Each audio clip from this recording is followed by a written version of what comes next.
इस शख्स को दुनिया की सबसे सख्त सिक्योरिटी वाली जेल में मुंतकिल कर दिया जाता है। इसकी पूरी कोठरी मजबूत बुलेट प्रूफ शीशे से बनी होती है।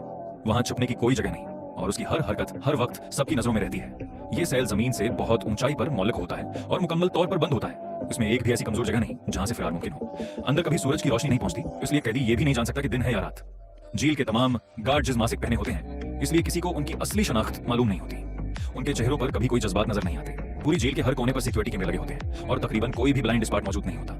लेकिन फिर भी जीक हार नहीं मानता। वो हर लम्हा फिरार का कोई ना कोई रास्ता तलाश करता रहता है। आखिरकार उसकी नजर जेल के सबसे खौफनाक सजा वाले सेल पर जाती है, मगर तन्हाई की सजा इससे भी ज्यादा उज़ैतनाक साबित होती है। यह आहिस्ता आहिस्ता इंसान की ज़हनी हालत तबाह कर देती है। इस सेल की रोशनियां 24 घंटे मुसलसल जलती रहती हैं। उनकी रोशनी इतनी तेज होती है कि आंखें खुली रखना भी मुश्किल हो जाता है। दूसरी तरफ कमरे का दर्जा हरारत मुसलसल बढ़ता रहता है, जिससे जैक का जिस्म और दिमाग अपनी आखिरी हद तक पहुंच जाते हैं। ऐसा लगता है कि वो किसी भी लम्हे बेहोश हो जाएगा। लेकिन यही अजियत बर्दाश्त करते हुए जेक को इस जेल की पहली कमजोरी का पता चल जाता है। अब उसे सिर्फ एक ऐसे साथी की जरूरत होती है जो अंदर से उसकी मदद कर सके। जब उम्मीद तकरीबन खत्म होने लगती है तो शान खुद उसके पास आता है।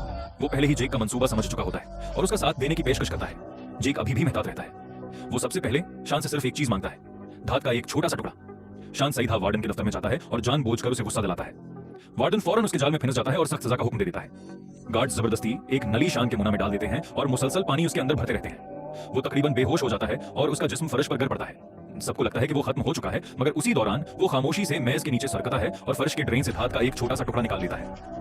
असल मिशन यही था। वार्डन इसी ड्रेन पर कदम रखकर बाहर निकल जाता है, मगर उसे जरा भी एहसास नहीं होता कि वहां से कुछ गायब हो चुका है। धात का यही नन्हा सा टुकड़ा अब जेक के फरार की कंजी बन जाता है। उसके बाद जेक शान से कहता है कि वो कैदियों के साथ लड़ाई शुरू करे।